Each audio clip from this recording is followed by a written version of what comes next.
welcome back. And we had a little mix-up, little snafu problem. So let me catch you up.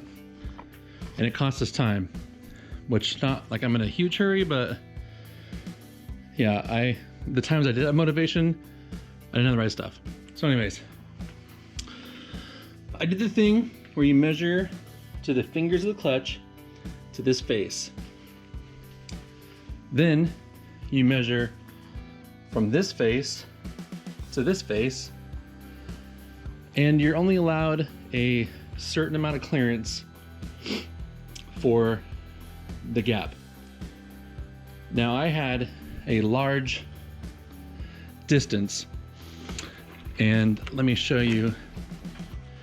I had a 0.4375, so I had a 7/16 inch difference between this face and that face, and I'm supposed to have like an 1/8.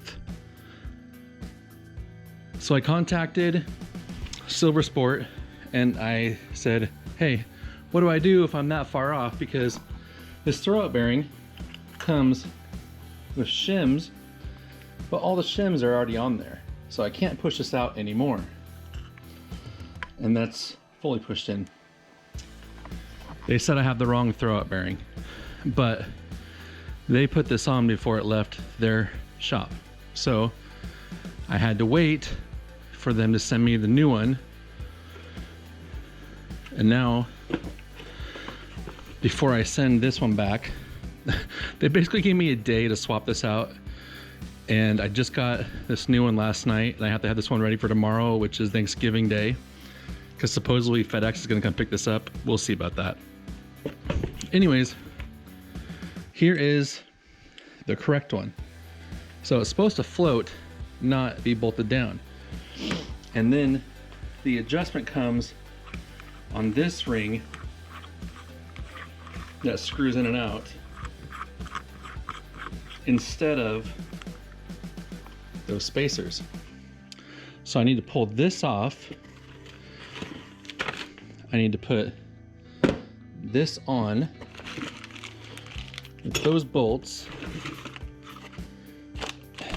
Nice, some of my kids' candy wrappers ended up in my parts box. Anyways, I gotta put this on. Oh geez. Well, just kind of curious. That's pretty thick.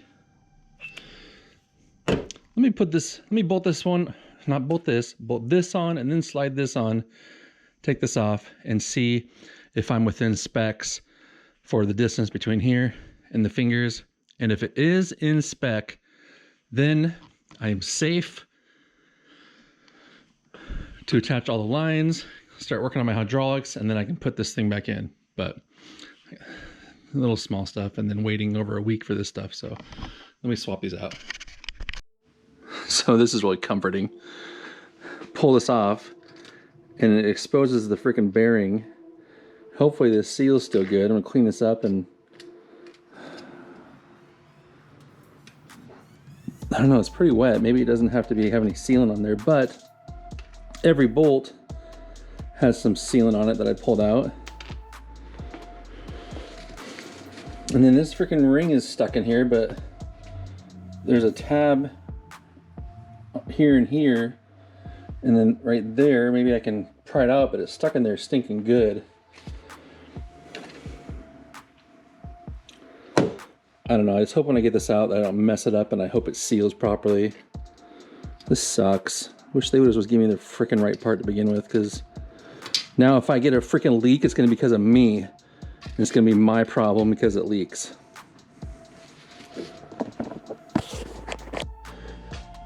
I think I found some instructions on how to get this all back together. It says to use, they mentioned if you take it off and there's shims, put them back on. So I'm gonna reuse these shims on this piece. They said to put the thicker one towards the bearing. So I will do that. It says to reuse this. I am going to, and I'm gonna clean it up, dry it off, and you can see there's some ultra gray around the bolts.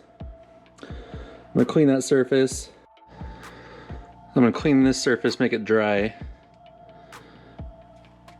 And then I will put this piece on, make sure that that groove right here matches that fluid passage right there. I'm gonna put a thin layer RTV on this, and then I'm also gonna put some RTV on these bolts, and then I'll torque it to sequence per this information. And then I'll be able to put this on and start measuring to make sure that this is gonna work, whereas this one would not. And then once I get it all measured and it works, then I can finally be done with the setup on this. This is getting so frustrating. So I bolted this all on. I RTV'd everything. I bolted on, and it wouldn't even cinch down all the way. And then the shaft was completely like, it wouldn't move, it wouldn't turn at all. So I know that's not right. So I pulled everything back off. I cleaned all the gasket material back off, wet gasket material. It's on here dry, meaning there's no RTV. And I started cinching it down to where I was hoping it would go all the way. There's no shims in here anymore. These are the shims.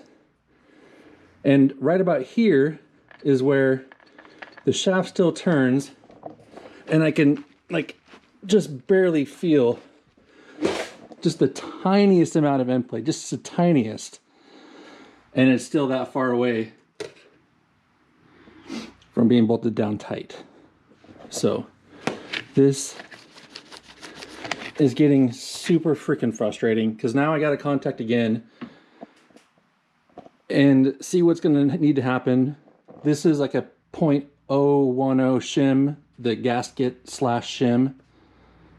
I don't know if they make them this thick, but either way, I'm literally gonna have to wait again another probably freaking week and a half to get something to shim that out, where I wouldn't even have to deal with this if this correct bearing had been put on in the first place like it was supposed to have come. So this is getting frustrating because it's just getting pushed out week. Sorry for my frustration, but this is like literally how things are going, and maybe I'll have this going by 2023. That's about the rate everything's going right now. Anybody want to buy a car? Lots of extra parts. Take it. I'm gonna get a freaking Prius.